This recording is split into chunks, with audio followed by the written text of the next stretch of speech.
ಅವನ ಮಾತುಗಳಿಗೆ ತಡಪಡಾಯಿಸ್ತಾ ನಿಜವಾಗಿ ಅಂಥವ್ರು ಇಲ್ಲಿ ಯಾರಿರ್ತಾರೆ ಅಂತ ಕೇಳ್ದ ರಾಘವೇಂದ್ರ. ಯಾರೇ ಆಗಲಿ ಆಗ ಆಲೋಚನೆ ಮಾಡೋದಕ್ಕೂ ಭಯ ಪಡಬೇಕು ಅನ್ನುತ್ತಾ ವೈನ್ ಸಿಪ್ ಮಾಡ್ತಾ ಅಂದ ಅಧಿರಾಜ್. ಇಷ್ಟರಲ್ಲಿ ಅಲ್ಲಿಗೆ ಬರ್ತಿದ್ದಂಥ ಆರಾಧ್ಯ ದೂರದಿಂದ ಅಧಿರಾಜ್ ಪಕ್ಕದಲ್ಲಿದ್ದ ನವ್ಯಾಳನ್ನು ನೋಡಿ ನಿಂತುಬಿಟ್ಲು. ನಿಜವಾಗಿಯೂ ಅಧಿರಾಜ್ ಪಕ್ಕದಲ್ಲಿ ನವ್ಯಾಳನ್ನು ನೋಡಿದ್ರೆ ಸಾಕು ಆರಾಧ್ಯಳಿಗೆ BP ಪೀಕ್ಸ್ಗೆ ಹೋಗುತ್ತೆ. ನೀನು ಬರೋ ಮುಂಚೆ ಅಧಿರಾಜ್ ಪಕ್ಕದಲ್ಲಿ ನವ್ಯ ತುಂಬ ಹ್ಯಾಪಿ ಆಗಿದ್ಲು. ಅವರಿಬ್ಬರು ಪರ್ಫೆಕ್ಟ್ ಪೇರ್. ಆದರೆ ಇವಾಗೆಲ್ಲವೂ ಚೇಂಜ್ ಆಗೋಯ್ತು ಅಂತ ಕೇಳಿಸಿದ ಧ್ವನಿಗೆ ವಾಪಸ್ ತಿರುಗಿ ವ್ಯಂಗ್ಯವಾಗಿ ನೋಡಿದ ಆಕೆಗೆ ಜಾಸ್ಮಿನ್ ಕಾಣಿಸಿದ್ಲು. ನಿಜವಾಗಿ ನೀನೇನು ಹೇಳಬೇಕು ಅಂದ್ಕೊಂಡಿದ್ಯಾ ಅಂತ ಕೋಪದಿಂದ ಡೈರೆಕ್ಟಾಗಿ ಕೇಳಿದ್ಲು ಆರಾಧ್ಯ. ನಾನೇನು ಹೇಳಬೇಕು ಅಂತ ಅಂದ್ಕೊಂಡಿದ್ದೀನೋ ನಿನಗೆ ನಿಜವಾಗಿಯೂ ಅರ್ಥ ಆಗ್ತಾ ಇಲ್ವಾ ಅಥವಾ ಅರ್ಥ ಆಗದ ಹಾಗೆ ನಟಿಸ್ತಿದೆಯಾ ಅಂತ ವ್ಯಂಗ್ಯವಾಗಿ ಕೇಳಿದ್ಲು. ಅವಳ ಕಡೆ ನೋಡಿ ಸಣ್ಣದಾಗಿ ನಗ್ತಾ, ನವ್ಯಾಳನ್ನು ನೋಡಿ ನಾನು ಇನ್ಸೆಕ್ಯೂರ್ ಆಗಿ ಫೀಲ್ ಆಗ್ತೀನಿ ಅಂತ ಅಂದ್ಕೊಳ್ತಿದ್ಯಾ? ಅಷ್ಟೊಂದು ಸೀನಿಲ್ಲಮ್ಮ. ಅಲ್ಲಿ ಯಾರು ಏನು ಎಂಬುದು ನಂಗೆ ಚೆನ್ನಾಗಿ ಗೊತ್ತು. ನಾನಾಗಿರ್ತೀನಿ, ಆದರೆ ಇನ್ನೊಬ್ಬರನ್ನ ಫಾಲೋ ಮಾಡೋದು ಯಾವತ್ತಿಗೂ ನಡೆಯಲ್ಲ ಅಂತ ಕಾನ್ಫಿಡೆಂಟಾಗಿ ಹೇಳಿದ್ಲು ಆರಾಧ್ಯ. ನಿಜವಾಗಿ ಏನಿದೆ ಅಂತ ನಿನಗೆ ಅಷ್ಟೊಂದು ಧೈರ್ಯ? ಪಾಪ ನವ್ಯಾಳಿಗೆ ಮತ್ತು ಅಧಿರಾಜ್ ಜೊತೆ ಒಂದಾಗ್ತೀನಿ ಅನ್ನೋ ಹೋಪ್ ಇದೆ. ಅದಕ್ಕೆ ರೀಸನ್ ಅಧಿರಾಜ್ನ ವರ್ತನೆ, ಬಿಹೇವಿಯರ್. ಇಲ್ದಿದ್ರೆ ಬೇಡ ಅಂದ್ಕೊಂಡು ಓಟೋದವಳು ಯಾಕೆ ವಾಪಸ್ ಬರ್ತಾಳೆ ಅಂತ ತಿಳುವಳಿಕೆಯಿಂದ ಕ್ವಶ್ಚನ್ ಮಾಡಿದ್ಲು ಜಾಸ್ಮಿನ್. ನಿಜವಾಗಿ ನಿನ್ನ ಗೋಲ್ ಏನಿವಾಗ? ಯಾಕೆ ಕೆಲಸ ಇದೆ ಇವಾಗ ನನ್ನನ್ನು ಕೆಣಕ್ಬೇಕಂತ ನೋಡ್ತಿದ್ಯಾ ಅಂತ ಕಿರಿಕಿರಿಯಿಂದ ಕೇಳಿದ್ಲ ಆರಾಧ್ಯ. ನಿನ್ನನ್ನು ಕ್ವೆಶ್ಚನ್ ಮಾಡಿದ್ರೆ ನನಗೇನು ಸಿಗುತ್ತೆ? ನಾನಿರೋ ನಿಜ ಏನಂತ ಹೇಳ್ತಿದ್ದೀನಿ, ಕಣ್ಮುಂದಿರೋ ವಾಸ್ತವನ ಗ್ರಹಿಸುವಂತಿದ್ದೀನಿ. ನಿನಗೂ ನವ್ಯಾಳಿಗೂ ತುಂಬ ಡಿಫ್ರೆನ್ಸ್ ಇರುತ್ತೆ. ನವ್ಯ ಯಾವಾಗಲೂ ಅಧಿರಾಜ್ ಜೊತೆ ತುಂಬ ಚೆನ್ನಾಗಿ ಕ್ಲೋಸಾಗಿ ಬಿಹೇವ್ ಮಾಡ್ತಾಳೆ. ನೀನು ಯಾವಾಗಲೂ ರೂಢಾಗಿರ್ತೀಯ. ನಿಜವಾಗಿ ನೀನು ಥರದವಳನ್ನ ಹೇಗೆ ಮದುವೆ ಆದಲೋ ಇವತ್ತಿಗೂ ನನಗಂತೂ ಅರ್ಥನೇ ಆಗ್ತಿಲ್ಲ. ಇವಾಗ ನಿನಗೊಂದು ಇಂಟ್ರೆಸ್ಟಿಂಗ್ ಸ್ಟೋರಿ ಹೇಳ್ತೀನಿ ಕೇಳು. ಒಂದು ಟ್ರಯಾಂಗಲ್ ಸ್ಟೋರಿಯಲ್ಲಿ ಎಷ್ಟು ಹ್ಯಾಪಿಯಾಗಿದ್ದು ಒಬ್ಬ ಗಂಡ ಹೆಂಡತಿ ವಿಚ್ಛೇದನ ಪಡೆದು ದೂರ ಆಗ್ತಾರೆ. ಆಮೇಲೆ ಆ ಗಂಡ ಹಾಗೆ ಇರೋ ಇನ್ನೊಂದು ಹುಡುಗಿಯನ್ನು ಮದುವೆ ಆಗ್ತಾನೆ. ಇಷ್ಟನ್ನು ಮೊದಲನೇ ಹೆಂಡತಿ ತನ್ನ ಗಂಡನ ಮೇಲಿರೋ ಪ್ರೀತಿಯನ್ನು ಸಾಯಿಸ್ಕೊಳ್ಳಲಾರದೆ ವಾಪಸ್ ಬಂದು ಅವನ ಜೊತೆ ಸೇರೋದಕ್ಕೆ ಟ್ರೈ ಮಾಡ್ತಾಳೆ. ಫೈನಲ್ಲಾಗಿ ಈ ಕಥೆಯಲ್ಲಿ ಲಾಸ್ ಆಗೋದು ಯಾರು ಅಂದರೆ ನೀನೇ ಅಂತ ಪೊಗರಿನಿಂದ ಕಣ್ಸನ್ನೆ ಮಾಡ್ತಾ ಅಲ್ಲಿಂದ ಹೊರಟು ಹೋದ್ಲು ಜಾಸ್ಮಿನ್ ಸೊಂಟ ತಿರುಗಿಸ್ತಾ. ಅವಳ ಮಾತುಗಳಿಗೆ ಆರಾಧ್ಯಕ್ಕೆ ತುಂಬ ಕೋಪ ಬಂತು. ತನ್ನ ಹೆಲ್ತ್ ಇಶ್ಯೂಸ್ ಇಲ್ಲದೆ ಇದ್ದಿದ್ರೆ ಇವತ್ತಿಗೆ ಒಂದೇ ಒಂದು ಪೆಟ್ಟು ಕೊಡ್ತಿದ್ಲು. ನಿಜವಾಗಿದು ಏನು ಅಂದ್ಕೊಂಡಿದೆ ನನ್ನ ಬಗ್ಗೆ? ಬಿಡ್ತೆ ಹಿಡಿಯೋ ಮುಖದವಳು ಇಬ್ಬರು ಸೇರಿ ಹಾಕಿದ ಪ್ಲ್ಯಾನ್ ನನಗೆ ಅರ್ಥ ಆಗಲಿಲ್ಲ ಅಂದ್ಕೊಂಡಿದ್ದಾಳೆ. ಅಧಿರಾಜ್ ಇಲ್ಲಿಗೆ ಬರ್ತಾನೆ ಅಂತ ತಿಳಿದು ಬೇಕು ಅಂತಲೇ ಆ ನವ್ಯಾಳನ್ನು ಕೂಡ ಕರೆಸಿದ್ದಾಳೆ. ನನ್ನ ಕೆಣಕಿದ್ರೆ ಯಾವುದೋ ಒಂದು ಗಲಾಟೆ ಮಾಡ್ತೀನಿ ಅಂತ ಹೇಳೋದು ಅವ್ರ ಉದ್ದೇಶನಾ? ದಿಕ್ಕುಗೇಡಿಗಳು ಅಂತ ಕೋಪದಿಂದ ಅಂದ್ಕೊಂಡ್ಲು ಆರಾಧ್ಯ. ಅಧಿರಾಜ್ ಹತ್ರ ಇದ್ದ ನವ್ಯ ಆತನನ್ನು ನೋಡ್ತಾ, ನಾನು ಬಿಟ್ಟು ಹೋಗದೆ ಇದ್ದಿದ್ರೆ ನೀನು ಆರಾಧ್ಯಳನ್ನು ಮದುವೆ ಮಾಡ್ಕೊಳ್ತಿರ್ಲಿಲ್ಲ ಅಲ್ವಾ ಅಧಿರಾಜ್? ನಿಜವಾಗಿ ನಾನೇನಾದರೂ ಇಂಥ ಸ್ಟೆಪ್ ತಗೊಳ್ಳದೆ ಇದ್ದಿದ್ರೆ ಆರಾಧ್ಯ ಥರದ ನಾರ್ಮಲ್ ಹುಡುಗಿ ನಿನ್ನ ಲೈಫಿಗೆ ಬರ್ತಾನೆ ಇರಲಿಲ್ಲ ಅಲ್ವಾ ಅಂತ ಬೇಸರದಿಂದ ಅಂದ್ಲು ನವ್ಯ. ಅವಳ ಮಾತುಗಳಿಗೆ ಕೋಪ ಬರ್ತಿದ್ರು ಕಂಟ್ರೋಲ್ ಮಾಡ್ಕೊಳ್ತಾ, ನಿಜವಾಗಿಯೂ ನೀನು ನನ್ನ ಲೈಫ್ನಲ್ಲಿ ಇದ್ದರೂ ಇಲ್ದಿದ್ರೂ ಆರಾಧ್ಯ ಖಂಡಿತವಾಗಿರ್ತಾಳೆ. ಇದರಲ್ಲಿ ಯಾವುದೇ ಚೇಂಜಸ್ ಇಲ್ಲ ಅಂತ ಖಂಡಿತವಾಗಿ ಹೇಳ್ದ ಅಧಿರಾಜ್. ಅದೇ ಯಾಕೆ? ಆರಾಧ್ಯ ನೋಡಲು ನಂತರ ಇರ್ತಾಳೆ ಅಂತಲ್ವೇ ನೀನು ಮದುವೆ ಆಗಿದ್ದು? ಒಂದು ಕಾಲದಲ್ಲಿ ನೀನು ನನ್ನ ಜೊತೆ ಎಷ್ಟು ಪ್ರೀತಿಯಿಂದ ಇರ್ತಿದ್ದೆ, ಕೇಳಿದ್ನೆಲ್ಲ ಬೇಡ ಅಂತ ಕೊಡ್ತಿದ್ದೆ. ಇವಾಗ ನನ್ನ ಮ್ಯಾಟರ್ನಲ್ಲಿ ಇಷ್ಟೊಂದು ಕಲ್ಲಿನ ಥರ ಹೇಗೆ ಚೇಂಜ್ ಆಗೋದೆ ಅಂತ ಬೇಸರದಿಂದ ಕೇಳಿದ್ಲು ನವ್ಯ. ಆವಾಗ ನಿನ್ನ ಮೇಲೆ ಕರುಣೆ ಇತ್ತು. ನಿನಗೆ ಬೇಕಾಗಿದ್ದಕ್ಕಿಂತ ಹೆಚ್ಚಾಗಿ ಕೊಟ್ಟುಬಿಟ್ಟು ಹಾಗಿದ್ದೀನಲ್ಲ, ಅದೇ ಹೆಚ್ಚು. ಇನ್ನು ಮಾತಾಡೋದಕ್ಕೆ ಏನಿದೆ ಅಂತ ಸೀರಿಯಸ್ ಆಗಂದ ಅಧಿರಾಜ್. ನನ್ನ ಮೇಲೆ ಕರುಣೆಯಿಂದ ಕೊಟ್ಟಿದ್ದ? ನಿಜವಾಗಿ ಹಾಗೆ ಹೇಗೆ ಮಾತಾಡ್ತಿದ್ಯಾ ನೀನು ಅಂತ ಇನ್ನೂ ಏನೋ ಕೇಳುವಷ್ಟರಲ್ಲಿ ಹಿಂದಿನಿಂದ ಶೋಕೇಸ್ ಆಟದ ವಸ್ತುವಿನಿಂದ ನವ್ಯಾಳ ಹೆಗಲ ಮೇಲೆ ಒಂದೇ ಒಂದು ಪೆಟ್ಟು ಕೊಟ್ಲು ಆರಾಧ್ಯ.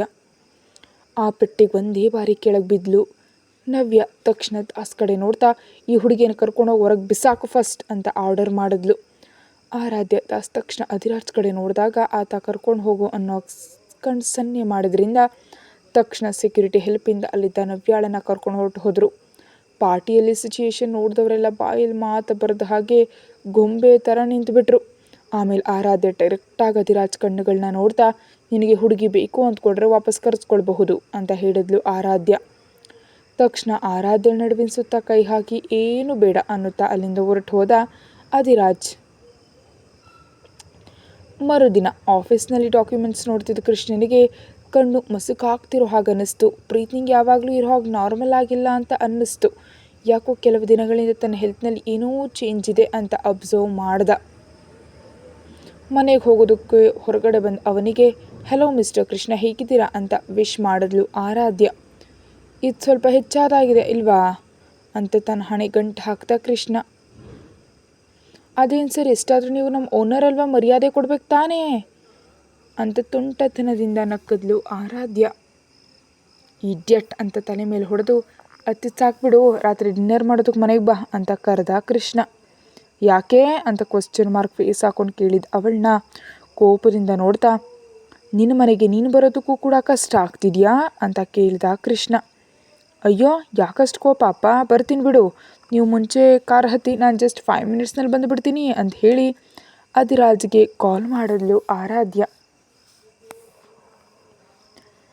ಕಾಲ್ ಲಿಫ್ಟ್ ಮಾಡಿದ ಅಧಿರಾಜ್ನೊಂದಿಗೆ, ನಾನು ಅಪ್ಪನ ಜೊತೆ ಮನೆಗೆ ಹೋಗ್ತಿದ್ದೀನಿ, ಡಿನ್ನರ್ ಕಂಪ್ಲೀಟ್ ಮಾಡಿದ ತಕ್ಷಣ ಪ್ಯಾಲೇಸ್ಗೆ ಬಂದುಬಿಡ್ತೀನಿ ಅಂತ ಹೇಳಿದ್ಲು ಆರಾಧ್ಯ. ಓಕೆ ಅಂತ ಅಧಿರಾಜ್ ಕಡೆಯಿಂದ ಬಂದ ಆನ್ಸರ್ಗೆ ಡಲ್ಲಾಗಿ ಫೀಲ್ ಆಗ್ತಾ, ಇಷ್ಟು ಬೇಗ ಅಕ್ಸೆಪ್ಟ್ ಮಾಡಿದ್ನಾ ಅಂತ ಆಲೋಚನೆಯಲ್ಲೇ ತಂದೆ ಜೊತೆ ಮನೆಗೆ ಹೋದ್ಲು ಆರಾಧ್ಯ. ಯಾವಾಗಲೂ ಹೀರೋ ಹಾಗೆ ಮಲ್ಲೇಶ್ವರಿ ಸ್ಟಾವ್ಯನ ಲೆಕ್ಕಿಸ್ಕೊಳ್ಳದೆ ತನಗಿಷ್ಟ ಬಂದ ಹಾಗಿದ್ಲು ಆರಾಧ್ಯ. ಆರಾಧ್ಯ ಬಂದಾಗಿನಿಂದ ಮುಖ ಸೊಟ್ಟಾಗಿ ಮಾಡ್ಕೊಂಡು ತಿರುಗ್ತಿದ್ದ ಮಲ್ಲೇಶ್ವರಿನ ನೋಡಿ, ಏನಪ್ಪ ನಿಮ್ಮ ಹೆಂಡತಿ ಮುಖ ಯಾಕೆ ಹಾಗಿಟ್ಕೊಂಡಿದ್ದಾಳೆ, ಒಂದು ವೇಳೆ ಡಿವೋರ್ಸ್ ಕೊಡ್ತೀನಿ ಅಂತ ಏನಾದರೂ ಹೇಳ್ಗಿಳ್ಬಿಟ್ರೆ ಏನು ಅಂತ ಕಣ್ಣು ಹೊಡೆದ್ಲು ಆರಾಧ್ಯ. ನಿಜವಾಗಿ ನಿನಗೇನಾದರೂ ಹುಚ್ಚು ಹಿಡ್ತಿದ್ಯಾ, ಯಾಕೆ ಯಾವಾಗ ನೋಡಿದ್ರು ಏನೋ ಒಂದು ಹುಚ್ಚು ಮಾತು ಆಡ್ತಾನೇ ಇರ್ತೀಯಾ ಅಂತ ಅಸಹನೆಯಿಂದ ಅಂದ ಕೃಷ್ಣ. ಮತ್ತು ಹೊಸದಾಗಿ ಚೇಂಜ್ ಆಗಿರೋ ಮುಖದೊಂದಿಗೆ ನನಗೆ ಯಾಕೆ ರಾಜಮರ್ಯಾದೆ ಮಾಡ್ತಾಳೆ ಅಂತ ಎದುರು ಪ್ರಶ್ನೆ ಹಾಕಿದ್ಲು ಆರಾಧ್ಯ. ಕೋಪದಿಂದ ನೋಡ್ತಿದ್ದ ಕೃಷ್ಣನೊಂದಿಗೆ, ಹಾಗೆ ನೋಡಬೇಡಿ, ಬಾಯಿ ಮುಚ್ಕೊಂಡು ತಿಂತೀನಿ ಬಿಡಿ ಅಂತ ಸೋಫಾದಲ್ಲಿ ಮುನಿಸ್ಕೊಂಡು ಕೂತ್ಲು ಆರಾಧ್ಯ. ಸ್ವಲ್ಪ ಹೊತ್ತಿಗೆ ಡಿನ್ನರ್ ಕಂಪ್ಲೀಟ್ ಮಾಡಿ ಹೊರಗಡೆ ಬರೋ ಅಷ್ಟರಲ್ಲಿ ದಾಸ್ ಅವಳಿಗೆ ಎದುರಾಗಿ ಬಂದು, ಮೇಡಮ್, ಅಧಿರಾಜ್ ಸರ್ ನಿಮ್ಮನ್ನು ಹತ್ರ ನಿಂತು ಕರ್ಕೊಂಡು ಬರೋದಕ್ಕೆ ಹೇಳಿದ್ದಾರೆ ಅಂತ ವಿನಯದಿಂದ ಹೇಳ್ದ ದಾಸ್. ಪ್ಯಾಲೇಸ್ಗೆ ಬರುವಷ್ಟರಲ್ಲಿ ಸೋಫಾದಲ್ಲಿ ಕೂತು ಟಿವಿ ನೋಡ್ತಾ ಕಾಣಿಸ್ತಾ ಅಧಿರಾಜ್ ವರ್ಮಾ. ಹಾಯ್ ಅಧಿರಾಜ್, ನೀನು ಬಂದು ಎಷ್ಟೊತ್ತಾಯಿತು, ಬಂದ ತಕ್ಷಣ ಫ್ರೆಶ್ ಆಗದೆ ಹೀಗೆ ಕೂತಿದೆಯಾ ಯಾಕೆ ಅಂತ ಕೇಳಿದ್ಲು ಆರಾಧ್ಯ. ಹಾಂ, ನೀನು ಬಂದರೆ ಒಟ್ಟಿಗೆ ಮಾಡೋಣ ಅಂತ ವೆಯ್ಟಿಂಗ್ ಅಂತ ವ್ಯಂಗ್ಯವಾಗಿ ಅಂದ ಅಧಿರಾಜ್. ನನಗಿವತ್ತು ಸ್ನಾನ ಮಾಡೋ ಉದ್ದೇಶ ಇಲ್ಲ, ಮಲಗೋದೆ ಅನ್ನುತ್ತಾ ರೂಮ್ ಒಳಗಡೆ ಹೋದ ಆರಾಧ್ಯಳ ಹಿಂದೆ ಹೋದ ಅಧಿರಾಜ್. ಸ್ನಾನ ಮಾಡದೆ ಬೆಡ್ ಮೇಲೆ ಮಲಗಿದ್ರೆ ಕಾಲ ಮುರಿದು ಹಾಕ್ತೀನಿ ಅಂತ ಬೆದರಿಸ್ದ. ನಿಜವಾಗಿ ನೀವೇನಾದರೂ ಸ್ಕೂಲ್ ಪ್ರಿನ್ಸಿಪಲ್ಲ, ನನಗೆ ಅರ್ಥ ಆಗಲ್ಲ, ಯಾವಾಗ ನೋಡಿದ್ರೂ ಬೆದರಿಸ್ತೇ ಇರ್ತೀರಿ, ನಾನು ಸ್ನಾನ ಮಾಡಲ್ಲ ಅಂದರೆ ಮಾಡಲ್ಲ, ಏನು ಮಾಡ್ತೀರಾ ಅಂತ ಕೋಪದಿಂದ ನೋಡಿದ್ಲು ಆರಾಧ್ಯ. ಮಾಡದಿದ್ರೆ ಕೆಳಗೆ ಫ್ಲೋರ್ ಮೇಲೆ ಮಲಗಬೇಕು ಅಂತ ಅಧಿರಾಜ್ ಅಂದ ತಕ್ಷಣ ಆರಾಧ್ಯ ಹೊಳೆಯೋ ಕಣ್ಣುಗಳಿಂದ ನೋಡಿ, ಹಾಗಿದ್ರೆ ನಾನು ಸೋಫಾದಲ್ಲಿ ಮಲಗ್ತೀನಿ ಅಂತ ಜಿಗಿದ್ಲು ಆರಾಧ್ಯ. ಅಷ್ಟೊಂದು ಸೀನ್ ಇಲ್ಲಮ್ಮ, ಓನ್ಲಿ ಫ್ಲೋರ್ ಅಷ್ಟೇ ಅಂತ ಗಟ್ಟಿಯಾಗಿ ಹೇಳಿದ ಅಧಿರಾಜ್. ನನ್ನ ಬೈದ್ಕೊಳ್ತಾ ಬಾತ್ ಮಾಡಿ ಬಂದು ಬೆಡ್ ಮೇಲೆ ಮುಸುಕು ಹಾಕೊಂಡ್ಲು ಆರಾಧ್ಯ. ಸ್ವಲ್ಪ ಹೊತ್ತಿಗೆ ಅವಳನ್ನ ತನ್ನ ಮೇಲೆ ಮಲಗಿಸ್ಕೊಂಡು ನಿದ್ರೆಗೆ ಜಾರ್ದ ಅಧಿರಾಜ್. ಮರುದಿನ ಮಧ್ಯಾಹ್ನ ಒಂದು ಫೇಮಸ್ ಹೋಟೆಲ್ನಲ್ಲಿ ಲಂಚ್ ಮಾಡಿ ಹೊರಗಡೆ ಬರ್ತಾ ಒಂದು ಪ್ರೈವೇಟ್ ರೂಮ್ ಕ್ರಾಸ್ ಮಾಡ್ತಾ ಕ್ಯಾಶುಯಲ್ ಆಗಿ ಒಳಗಡೆ ನೋಡ್ತಿದ್ದ ಅಧಿರಾಜ್ಗೆ ಒಂದು ಕಂಪನಿ ಕ್ಲೈಂಟ್ ಜೊತೆ ಕಾಂಟ್ರಾಕ್ಟ್ ಬಗ್ಗೆ ಡಿಸ್ಕಸ್ ಮಾಡ್ತಾ ಲಂಚ್ ಮಾಡ್ತಿದ್ದ ಕೃಷ್ಣ ಕಾಣಿಸ್ತಾ. ಯಾಕೋ ಅನುಮಾನ ಬಂದು ಅಲ್ಲಿ ನಿಂತು ಅವರ ಮಾತುಗಳನ್ನ ಕೇಳಿದ ಅಧಿರಾಜ್ಗೆ ಆ ಕಾಂಟ್ರಾಕ್ಟ್ ಮುಗಿಸೋದು ಕೃಷ್ಣ ಹತ್ರ ಇರೋ ಕ್ಯಾಪಿಟಲ್ ಸಾಲಲ್ಲ ಅಂತ ಅರ್ಥ ಆಯಿತು. ಹೊರಗಡೆ ನಾರ್ಮಲಾಗಿ ಕಾಣಿಸ್ತಿದ್ದು ಕಾಂಟ್ರಾಕ್ಟ್ ಬಗ್ಗೆ ಟೆನ್ಷನ್ ಪಡ್ತಿದ್ದ ಕೃಷ್ಣನ ಅಬ್ಸರ್ವ್ ಮಾಡಿ ಒಳಗಡೆ ಹೋದ ಅಧಿರಾಜ್. ಅಲ್ಲಿಗೆ ಬರ್ತಾನೆ ಅಂತ ಎಕ್ಸ್ಪೆಕ್ಟ್ ಮಾಡಿದ ಕೃಷ್ಣ ಶಾಕ್ ಆದರೆ ಕ್ಲೈಂಟ್ಸ್ ಮಾತ್ರ ಹ್ಯಾಪಿಯಾಗಿ ಫೀಲ್ ಆಗ್ತಾ, ಹೆಲೋ ಅಧಿರಾಜ್ ಅವರೇ, ವಾಟ್ ಎ ಸರ್ಪ್ರೈಸ್ ಅಂತ ಎದ್ದು ಹೋಗಿ ಅಧಿರಾಜ್ನನ್ನು ವಿಶ್ ಮಾಡ್ದ. ಹೆಲೋ ಅಂತ ಆತನಿಗೆ ಆನ್ಸರ್ ಮಾಡಿ, ಏನು ಸೀರಿಯಸ್ ಡಿಸ್ಕಷನ್ ಇದ್ದ ಹಾಗಿದ್ದೀರಾ ಅಂತ ಕೇಳ್ದ ಅಧಿರಾಜ್. ಆದರೆ ಕೃಷ್ಣ ಯಾವುದೇ ರಿಯಾಕ್ಷನ್ ಇಲ್ಲದೆ ಹಾಗೆ ನೋಡ್ತಿದ್ದ. ಏನು ಇವನು ಸಿಟಿಯಲ್ಲೇ ಕಿಂಗ್ ಥರ ಇರೋ AVR ಅಂದರೆ ಕನಿಷ್ಠ ವಿಶ್ ಕೂಡ ಮಾಡದೆ ಹಾಗೆ ಗೊಂಬೆ ಥರ ನಿಂತಿದ್ದಾನೆ ಅಂತ ಆಶ್ಚರ್ಯವಾಗಿ ನೋಡಿದ್ರು ಆ ಕ್ಲೈಂಟ್. ಇನ್ನು ಶಾಕ್ನಲ್ಲಿದ್ದ ಕೃಷ್ಣನನ್ನು ನೋಡ್ತಾ, ಇನ್ನೊಂದಿನ ನಿಮ್ಮ ಮನೆಯಲ್ಲಿ ಸಿಗೋಣ ಅಂತ ಹೇಳಿ ಅಲ್ಲಿಂದ ಹೊರಟು ಹೋದ. ಅಧಿರಾಜ್ ಹೋದ ಸ್ವಲ್ಪ ಹೊತ್ತಿಗೆ, ಸರ್ ನಾವು ಕಾಂಟ್ರಾಕ್ಟ್ ಬಗ್ಗೆ ಡಿಸ್ಕಸ್ ಮಾಡೋಣವಾ ಅಂತ ಕೇಳಿದ ಕೃಷ್ಣನೊಂದಿಗೆ.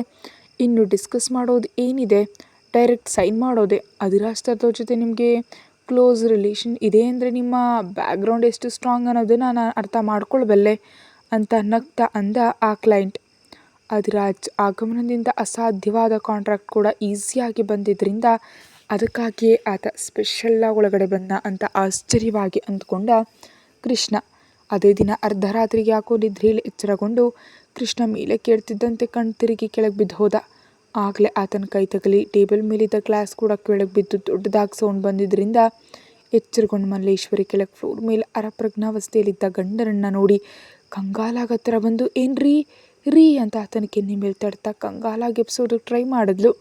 ಆದರೆ ಕೃಷ್ಣನಲ್ಲಿ ಇಷ್ಟಕ್ಕೂ ಚಲನೆ ಬರದೇ ಇರೋದ್ರಿಂದ ಸ್ವಲ್ಪ ಹೊತ್ತು ಕಂಗಾಲಪಟ್ಟರು. ಇನ್ನೊಂದು ನಿಮಿಷ ಕ್ರೂರವಾಗಿ ನಗ್ತಾ, ಇವತ್ತು ನಿನ್ನ ಈ ಸಿಚುಯೇಷನ್ಗೆ ನನ್ನ ಬ್ಲೇಮ್ ಮಾಡಬೇಡ, ಇದು ಪೂರ್ತಿಯಾಗಿ ನಿನ್ನ ತಪ್ಪೆ, ನಾನು ಹೀಗೆ ಮಾಡೋ ಹಾಗೆ ಬಿಹೇವ್ ಮಾಡಿದ್ನೀನೆ ಅನ್ನುತ್ತಾ ರಾಕ್ಷಸ ಥರ ನಕ್ಕು ಕೆಳಗೆ ನೆಲದ ಮೇಲೆ ಒಂದು ಮನುಷ್ಯ ಬಿದ್ದಿದ್ದಾನೆ ಅನ್ನೋದು ಕೂಡ ಇಲ್ಲದೆ ಗೊರಕೆ ಹೊಡೆದು ನಿದ್ರೆ ಹೋದ್ಲು. ಮರುದಿನ ಬೆಳಿಗ್ಗೆ ಏನು ಅರಿಯದ ಹಾಗೆ ನಿದ್ರೆಯಿಂದ ಎದ್ದು ಗಡಿಬಿಡಿ ಮಾಡ್ತಾ ರಾಗ ಎಳಿತಾ ಕೃಷ್ಣನ ಹಾಸ್ಪಿಟಲ್ಗೆ ಸೇರಿಸಿದ್ಲು ಮಲ್ಲೇಶ್ವರಿ. ಮಧ್ಯಾಹ್ನಕ್ಕೆ ಪ್ರಜ್ಞೆಗೆ ಬಂದು ಕೃಷ್ಣ ಕಣ್ತೆರೆದು ನೋಡೋ ಅಷ್ಟರಲ್ಲಿ ತನ್ನ ಬೆಡ್ ಪಕ್ಕದಲ್ಲಿ ಬೇಸರದಿಂದ ಮುಖ ಇಟ್ಕೊಂಡು ಕೂತಿದ್ದು ಮಲ್ಲೇಶ್ವರಿ ಕಾಣಿಸಿದ್ಲು. ಏನಾಯ್ತು ನನಗೆ ಅಂತ ಕೇಳ್ತಾ ಮೇಲೆ ಕೇಳೋದಕ್ಕೆ ಟ್ರೈ ಮಾಡಿದ ಕೃಷ್ಣ ಕೈಯಲ್ಲಿ ಬಲ ಇಲ್ಲದ ಹಾಗಾಗೋದ. ತಕ್ಷಣ ಆತನ ಹತ್ರ ಹೋಗಿ ಕೂತ್ಕೊಳ್ಳೋದಕ್ಕೆ ಹೆಲ್ಪ್ ಮಾಡಿದ್ಲು ಮಲ್ಲೇಶ್ವರಿ. ನನ್ನ ಹೆಲ್ತ್ ವಿಷಯದಲ್ಲಿ ಏನು ಹೇಳಬೇಕು ಅಂದ್ಕೊಂಡಿದ್ರು ನಿರಭ್ಯಂತರವಾಗಿ ಹೇಳಬಹುದು ಅಂತ ಸೀರಿಯಸ್ ಆಗಿ ಹೇಳಿದ ಕೃಷ್ಣನಿಗೆ ಅಲ್ಲಿವರೆಗೂ ಆತನಿಗೆ ಮಾಡಿದ ಬ್ಲಡ್ ಟೆಸ್ಟ್ ರಿಪೋರ್ಟ್ಸ್ ಎಲ್ಲವನ್ನ ಆತನ ಕೈಯಲ್ಲಿಟ್ಟು ಸೈಲೆಂಟಾಗಿ ನಿಂತಲು ಮಲ್ಲೇಶ್ವರಿ. ಆ ರಿಪೋರ್ಟ್ಸ್ ಎಲ್ಲವನ್ನ ಕ್ಲಿಯರಾಗಿ ಚೆಕ್ ಮಾಡಿದ ಕೃಷ್ಣನಿಗೆ ಒಡಲೆಲ್ಲ ನಡುಕ ಬಂದ್ಬಿಡ್ತು. ಇದಕ್ಕಿದ್ದಂತೆ ಭೂಮಿಯೊಳಗೆ ಕುಸಿದು ಹೋಗ್ತಿರೋ ಫೀಲಿಂಗ್ ಬಂತು. ನಿಜ ಹೇಳಿ, ಒಂದೇ ಬಾರಿ ನಿಮ್ಮಲ್ಲಿ ಬಂದ ಚೇಂಜ್ ನಿಮಗೆ ನಿಜವಾಗಿಯೂ ತಿಳಿಲಿಲ್ವಾ? ಮುಂಚೆಯೇ ತಿಳ್ಕೊಂಡಿದ್ರೆ ಇವತ್ತು ಇಂತಹ ಸಿಚುಯೇಷನ್ನಲ್ಲಿ ಇರ್ತಾ ಇರಲಿಲ್ಲ ಅಲ್ವಾ ಅಂತ ಪ್ರೀತಿ ಸುರಿಸ್ತಾ ಕಣ್ಣೀರು ಹಾಕಿದ್ಲು ಮಲ್ಲೇಶ್ವರಿ. ಡಾಕ್ಟರ್ ಏನಂತ ಹೇಳಿದ್ರು ಅಂತ ಕೇಳಿದ ಕೃಷ್ಣನಿಗೆ ಡಿಸೀಸ್ ಪತ್ತೆ ಹಚ್ಚು ತುಂಬ ಲೇಟ್ ಆಗಿರೋದ್ರಿಂದ ಫೈನಲ್ ಸ್ಟೇಜ್ನಲ್ಲಿ ಇದ್ದೀರಾ ಅಂತ, ಕೇವಲ 1 ತಿಂಗಳು ಮಾತ್ರ ಟೈಮ್ ಇದೆ ಅಂತ ಹೇಳಿದ್ರು. ಆದರೆ ನೀವೇನು ಹೆದರಬೇಡಿ, ನಾನು ಫಾರಿನ್ನಿಂದ ಸ್ಪೆಷಲಿಸ್ಟ್ಗಳನ್ನ ಕರೆಸ್ತೀನಿ, ಹೇಗಾದರೂ ನಿಮ್ಮನ್ನು ಬದುಕಿಸ್ಕೊಳ್ತೀನಿ ಅನ್ನೋ ಆ್ಯಕ್ಟಿಂಗ್ನಲ್ಲಿ ಜೀವಿಸಿದ್ಲು ಮಲ್ಲೇಶ್ವರಿ. ಈ ವಿಷಯ ಆರಾಧ್ಯಳಿಗೆ ಹೇಳಬೇಡಿ ಅಂದ ಕೃಷ್ಣ. ಈ ಕೊನೆಯ ದಿನಗಳಲ್ಲಾದರೂ ಅವಳು ನಿಮ್ಮ ಪಕ್ಕದಲ್ಲಿದ್ದರೆ ಚೆನ್ನಾಗಿರುತ್ತಲ್ವಾ ಅಂದ್ಲು ಮಲ್ಲೇಶ್ವರಿ. ಅವಳಿಗೆ ನನ್ನ ಪ್ರಾಬ್ಲಮ್ ಬಗ್ಗೆ ನಾನೇ ಸ್ವತಃ ಹೇಳ್ಕೊಳ್ತೀನಿ, ತಪ್ಪಿ ಕೂಡ ಯಾರಾದರೂ ಹೇಳಿದ್ರೆ ನಾನೇನು ಮಾಡ್ತೀನೋ ನನಗೆ ಗೊತ್ತಿಲ್ಲ ಅಂತ ವಾರ್ನಿಂಗ್ ಕೊಟ್ಟ ಕೃಷ್ಣ. ಸ್ವಲ್ಪ ಹೊತ್ತಿನ ನಂತರ ಹೊರಗಡೆ ಹೋದ ಮಲ್ಲೇಶ್ವರಿಗೆ ಎಂಟ್ರೆನ್ಸ್ನಲ್ಲೇ ಕಾಣಿಸಿದ್ಲು ಶ್ರಾವ್ಯ. ಅಪ್ಪ ಹೇಗಿದ್ದಾರೆ ಅಂತ ಕಂಗಾರು ಪಡ್ತಿರೋ ಹಾಗೆ ಟೆನ್ಷನಿಂದ ಕೇಳಿದ್ಲು ಶ್ರಾವ್ಯ. ಇಂಥ ಸಿಚುಯೇಷನಲ್ಲಿ ಎಲ್ಲರೂ ಹೇಗಿರ್ತಾರೋ ಆತ ಕೂಡ ಹಾಗೇ ಇದ್ದಾನೆ ಅಂತ ವ್ಯಂಗ್ಯವಾಗಂದ್ಲು ಮಲ್ಲೇಶ್ವರಿ. ಸರಿ, ನಾನು ತಕ್ಷಣ ಈ ವಿಷಯವನ್ನು ಆರಾಧ್ಯಳಿಗೆ ಹೇಳಿ ಅವಳ ಮುಖದಲ್ಲಿ ಬೇಸರ ನೋಡ್ಬೇಕಂತಿದ್ದ ಶ್ರಾವ್ಯಳನ್ನ ತಡೆದ್ಲು. ನೋ, ಇವಾಗಲೇ ಹೇಳಬೇಡ, ಆತನೇ ಸ್ವತಃ ಹೇಳ್ತೀನಿ ಅಂದಿದ್ದಾನೆ. ಅದು ಅಲ್ಲದೆ ಅವಳಿಗೆ ಎಷ್ಟು ಲೇಟಾಗಿ ಹೇಳಿದ್ರೆ ಅಷ್ಟು ಹೆಚ್ಚು ಬೇಸರ ಪಡ್ತಾಳೆ. ಆವಾಗಲೇ ತಾನೇ ಅವಳ ಅಳು ನೋಡಿ ನಮ್ಮ ಹಾಗೆ ತೀರುತ್ತೆ. ತಾಳ್ಮೆ ತಗೋ, ನಿನಗೆ ಬೇಕಾಗಿದ್ದು ಸಿಗುತ್ತೆ ಅಂತ ನುಡಿದ್ಲು ಮಲ್ಲೇಶ್ವರಿ. ಮತ್ತು ಫ್ಯಾಕ್ಟ್ರಿ ಕತೆ ಏನು ಅಂತ ಕೇಳಿದ್ಲು ಶ್ರಾವ್ಯ. ಇವಾಗಲೇ ಆ ವಿಷಯ ತೆಗೆದ್ರೆ ನಮಗೆ ಏನೋ ಕಣ್ಣೊರೆಸೋ ಹಾಗೆ ಬರೀತಾರೆ, ಇದೇ ಇನ್ನು ಕೆಲವು ದಿನಗಳ ನಂತರ ಆದರೆ ನಮಗೆ ಬೇಕಾದ ಹಾಗೆ ಬರೆಸ್ಕೊಳ್ಬಹುದು. ನಿನಗೆ ಯಾವುದು ಬೇಕು ಅಂತ ಕೇಳಿದ್ಲು ಮಲ್ಲೇಶ್ವರಿ. ಆ ಆರಾಧ್ಯಳಿಗೆ ಸೇರಬೇಕಾದ ಪ್ರತಿಯೊಂದು ನನಗೆ ಬೇಕು ಅಂತ ಕೋಪದಿಂದ ಅಂದ್ಲು ಶ್ರಾವ್ಯ. ದಿನದಿಂದ ದಿನಕ್ಕೆ ಕೃಷ್ಣನ ಹೆಲ್ತ್ ಕಂಪ್ಲೀಟಾಗಿ ಹಾಳಾಗ್ತಾ ಬಂತು. ಫಾರಿನ್ನಿಂದ ಬಂದ ಡಾಕ್ಟರ್ಸ್ ಕೂಡ ಮಾಡೋದಕ್ಕೆ ಏನಿಲ್ಲ ಅಂತ ಕೈ ಚೆಲ್ಲಿದ್ರು. ಇನ್ನು ಕೃಷ್ಣನಿಗೆ ಏನು ಮಾಡೋದಕ್ಕಾದರೂ ಕೇವಲ 1 ತಿಂಗಳು ಅಥವಾ ಅದಕ್ಕಿಂತ ಕಡಿಮೆ ಟೈಮ್ ಮಾತ್ರ ಬಾಕಿ ಇದೆ. ಒಂದೇ ಬಾರಿಗೆ ಮೈ ಮೇಲೆ ಬಿದ್ದವನಂತೆ ಬೆಟ್ಟಕ್ಕೆ ಸೀಮಿತವಾಗಿ ಆಲೋಚನೆಯಲ್ಲಿ ಮುಳುಗಿ ಹೋದ ಕೃಷ್ಣ ಒಂದು ದಿನ ಆಫೀಸ್ನಲ್ಲಿ ಕಾವ್ಯ ಜೊತೆ, ಈ ಮಧ್ಯೆ ನಮ್ಮಪ್ಪ ಆಫೀಸ್ಗೆ ನಿಜಕ್ಕೂ ಬರ್ತಿಲ್ಲ ನೋಡಿ, ತುಂಬ ದಿನ ಆಯಿತು, ಯಾಕೋ ಮನಸ್ಸೆಲ್ಲ ಬೇಸರ ಆಗಿದೆ ಅಂತ ಆರಾಧ್ಯಳ ಕಡೆ ಆಶ್ಚರ್ಯವಾಗಿ, ನಿಜವಾಗಿಯೂ ನೀನೇನ ಹೀಗೆ ಮಾತಾಡ್ತಿರೋದು? ಯಾವಾಗ ನೋಡಿದ್ರೂ ಬಂದಿದ್ದು ಕೋಳಿ ಥರ ನಿಮ್ಮ ಅಪ್ಪನ ಜೊತೆ ಯುದ್ಧಕ್ಕೆ ಸೈ ಅಂದರೆ ಸೈ ಅಂತೀಯಾ? ಇಬ್ಬರು ಕನಿಷ್ಠ 1 ಬಾರಿ ಪ್ರೀತಿಯಿಂದ ಮಾತಾಡ್ಕೊಂಡಿದ್ದೆ ನೋಡೇ ಇಲ್ಲ ಅಂತ ಆಶ್ಚರ್ಯದಿಂದ ಕೇಳಿದ್ಲು ಕಾವ್ಯ. ಇಲ್ಲಿವರೆಗೂ ನಿಮ್ಮ ತಂದೆ ಮಗಳು ಪ್ರೀತಿಯಿಂದ ಮಾತಾಡ್ಕೊಳ್ಳೋದು ಯಾವತ್ತೂ ನೋಡಿಲ್ಲ, ಇವಾಗ ನೋಡಿದ್ರೆ ಇಲ್ಲಿ ಕೂತು ಪೂರ್ತಿಯಾಗಿ ಬೇಸರ ಪಡ್ತಿದ್ಯಾ ಅಂತ ಶಾಕ್ ಆಗಿಬಿಟ್ಲು ಕಾವ್ಯ. ಏನೋ ಕಾವ್ಯ ಅದೆಲ್ಲ ನನಗೆ ಗೊತ್ತಿಲ್ಲ, ಯಾಕೋ ಬೇಸರ ಆಗ್ತಿದೆ, ಅಪ್ಪ ತುಂಬ ನೆನಪಾಗ್ತಿದ್ದಾರೆ ಅಂತ ಅಂದ್ಲು ಆರಾಧ್ಯ. ಯಾವುದೋ ಇಂಪಾರ್ಟೆಂಟ್ ಕೆಲಸದಲ್ಲಿ ಬರ್ತಾರೆ ಬಿಡು, ಇಲ್ದಿದ್ರೆ ನೀನೇ ಮನೆಗೆ ಹೋಗು ಅಂತ ಹೇಳಿದ್ಲು ಕಾವ್ಯ. ಇಂಪಾರ್ಟೆಂಟ್ ಅಂದರೆ ನೆನಪಾಯಿತು, ಈ ಮಧ್ಯೆ ಯಾವುದೋ ದೊಡ್ಡ ಕಾಂಟ್ರಾಕ್ಟ್ಗೆ ಸೈನ್ ಮಾಡಿದ್ದಾರೆ ಅಂತ ತಿಳಿಯಿತು. ಬಹುಶಃ ಆ ಕೆಲಸದಲ್ಲಿ ಬ್ಯುಸಿಯಾಗಿರ್ತಾರೆ.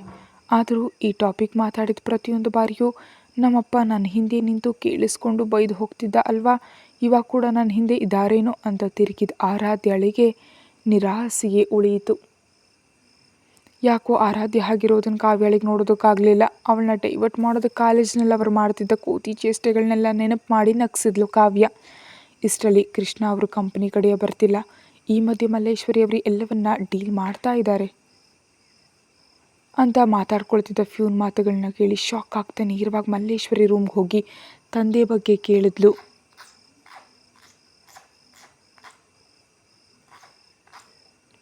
ನಿಮ್ಮ ಡ್ಯಾಡಿ ಸ್ವಲ್ಪ ಬ್ಯುಸಿ ಆಗಿದ್ದಾರೆ, ಶೀಘ್ರದಲ್ಲಿ ಬರ್ತಾರೆ ಅಂತ ಮಲ್ಲೇಶ್ವರಿ ಹೇಳಿದ್ರಿಂದ ಮಗಳು ಕೂಡ ಕಾಲ್ ಮಾಡೋಷ್ಟು ಬ್ಯುಸಿ ಏನು ಅಂದ್ಕೊಳ್ತಾ ಕೃಷ್ಣನಿಗೆ ಕಾಲ್ ಮಾಡಿ, ಅಪ್ಪ ಎಲ್ಲಿದ್ದೀರಾ, ಆಫೀಸ್ಗೆ ಯಾಕೆ ಬರಲಿಲ್ಲ, ನಿಮಗೋಸ್ಕರ ಒಬ್ಳು ಮಗಳಿದ್ದಾಳೆ ಅಂತ ನೆನಪಿದೆಯಾ ಅಂತ ನಿಲ್ಲಿಸದೆ ಪ್ರಶ್ನೆಗಳನ್ನ ಕೇಳಿದ್ಲು ಆರಾಧ್ಯ.